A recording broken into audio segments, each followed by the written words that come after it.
What's good, folks? It's Nightmare Frame here with a new Warframe video coming at you with 4 fun and destructive Mirage builds all in one video. Before I get into her builds, let me go over her kit and what makes her tick. There will be timestamps for those who want to go over a specific topic, but there will be important information in each section, so if you miss something and ask a question while the answer is already in the video, well, that's on you. Her passive, Mirage has enhanced maneuvers, giving her 50% maneuver speed, and her slides last 85% longer. Maneuvers refer to all your Warframe's movements, for example bullet jumping and dodge rolls. This passive pairs well with her first ability.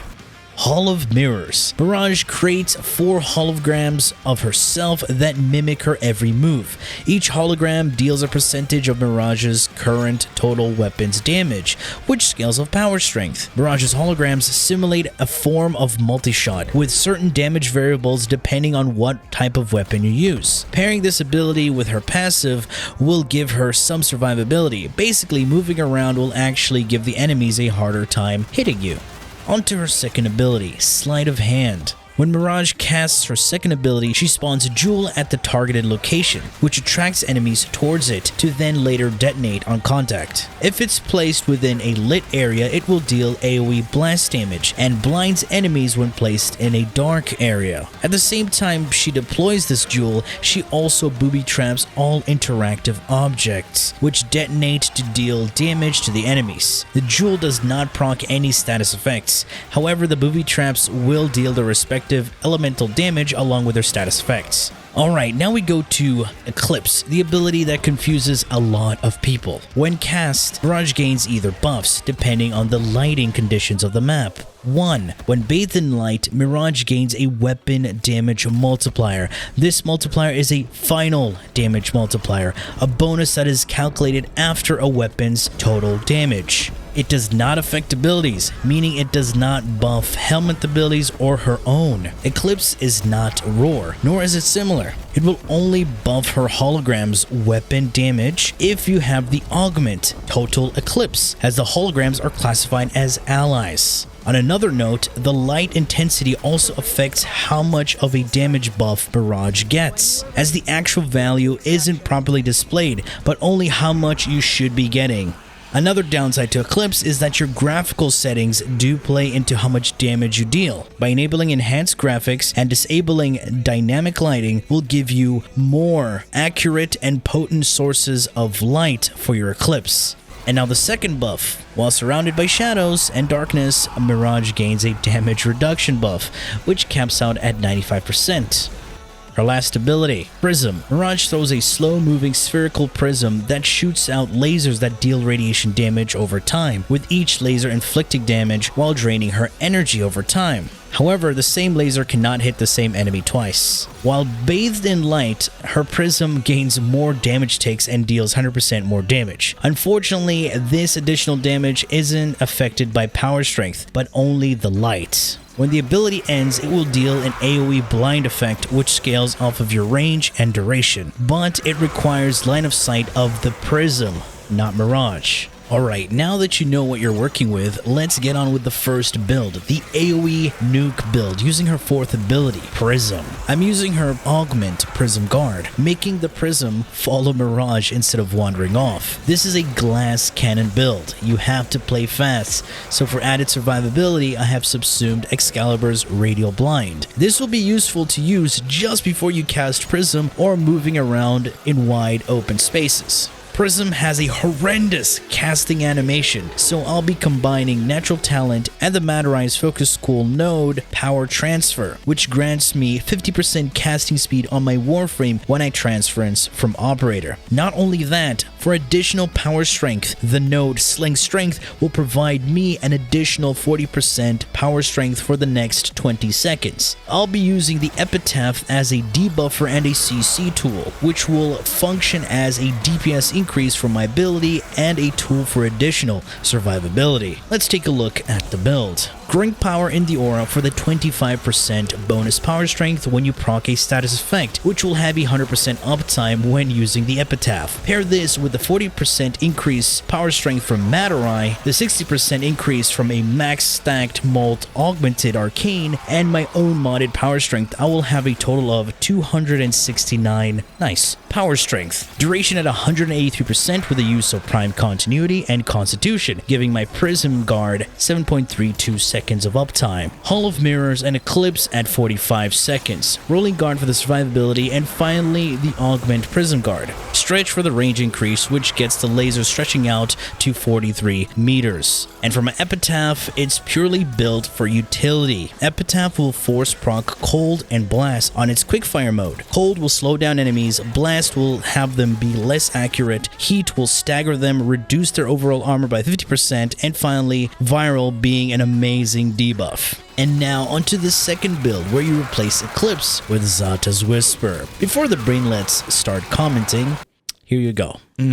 Yes, that's what I thought. Now what makes Zata unique is that it imbues your weapons with Void Damage. Void Damage is a neutral damage type that doesn't have any bonuses or weaknesses, and it is not true damage. Zata's Whisper deals a separate instance of damage and does not combine with any of your weapon's base or modded elements. It scales off of power strength, equipped weapon mods, and percentage of your weapon's total damage. So base damage, critical multiplier, and faction damage bonus will also be factored into your damage output. And faction mods apply to your weapon's damage, and that damage will be multiplied a second time, making it double dip. Any other damage buffs or multipliers that affect your weapon will also affect the damage output of Zata's Whisper. I will also be utilizing the Void status effect. Any part of the body shot with Void will create a small dome around that area and have the projectiles redirected to the initial point of impact. For example, shoot the head, bullets will be redirected to the head, no matter where you shoot afterwards into the bubble. Now, the Tetra Augment will have my bullets ricochet off of surfaces and allow this weapon to be an AoE weapon with its primary fire, and the ricochet projectiles can be trapped within the void bubble created by Zata's Whisper, orbiting and dealing damage to the enemy trapped within it. And once the enemy dies and the bubble disappears, the projectiles will burst out hitting nearby enemies, and the projectiles that left the bubble can also create more void bubbles attracting more bullets. Along with this synergy, I'll be using the Hall of Mirrors augment called Hall of Malevolence, which will give my holograms a 50% multiplicative damage buff. Unfortunately, it is not affected by power strength. Taking a look at the builds, Brief Respite in the aura for the energy to shield conversion, power strength at 322% with Transient, Blind Rage, Augur Secrets, and Umbral Intensify. This takes my Zata's Whisper to 83% void damage and giving my holograms a 64% damage multiplier. Arcane Acceleration for the increased fire rate for a DPS increase. Taking a look at the Tena Tetra, it is bonus Toxin, and it is modded for a simple viral hunter munitions build with the two Tetra augments, Kinetic Ricochet and Focused Acceleration, for the bonus ricochet and projectile flight speed. These two together boost the pellet consistency. And for added survivability, I am using the Vazarin Focus School for its protective dash node. Okay, out with the fancy and in for a more relaxing build used in Elite Sanctuary Onslaught for the people farming, weeklies, focus, or just want to help their friends level. This is using the second ability augment, Explosive Legerdemain. When casting Sleight of Hand, it turns all ammo, orb, and affinity pickups into proximity mines, which detonate and deal toxin, cold, electric, and heat damage, and damage over time. These mines are not affected by duration, and once pickups are converted, nobody has access to them anymore. This build shines even more with teammates who can armor strip and buff you, because let's be honest, the damage doesn't scale that high if enemies are armored. For the Helminth, I'm running Dispensary from Protea for the drop pickups, which will help me with energy since the ones enemies drop will be converted. Build is pretty simple and straightforward. I have 207% power strength at base, with Blind Rage, Intensify, and Secrets, but lowered slightly due to the Corrupted mod overextended being on here for the range we need. And we get an additional 125% power strength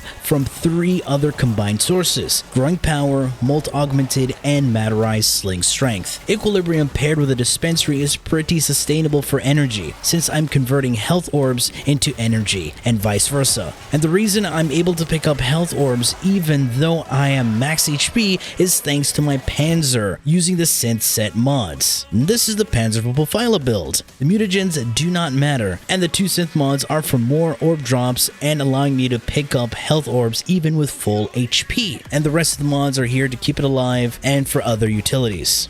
Alright, the final build is for the people who literally want to turn off their brain. So pretty much most of the Warframe community. I mean, I guess that's perfect for you guys. This is a high power strength Mirage utilizing Eclipse and Silence from Banshee. Silence is able to stun enemies, nullify their special abilities along with Xmas abilities, and don't forget those pesky acolytes. This gives her a decent amount of survivability and has you not bother with casting abilities to refresh your shield gate. Our main source of survivability comes from Mirage's passive, where we keep on the move and stun enemies from silence. So this build isn't for those people who love to sit in a corner, meaning the more you move, the more you don't get shot. And this is perfect for people who want to speedrun missions and breeze through Steel Path to farm those Steel Essence and even sorties. Alright, let's take a look at the build. Brief Respite for the energy usage to shield conversion, Prime Sure-Footed for the stagger and knockdown resistance. Trust me, it is needed for this particular build. And remember, spending less time on your butt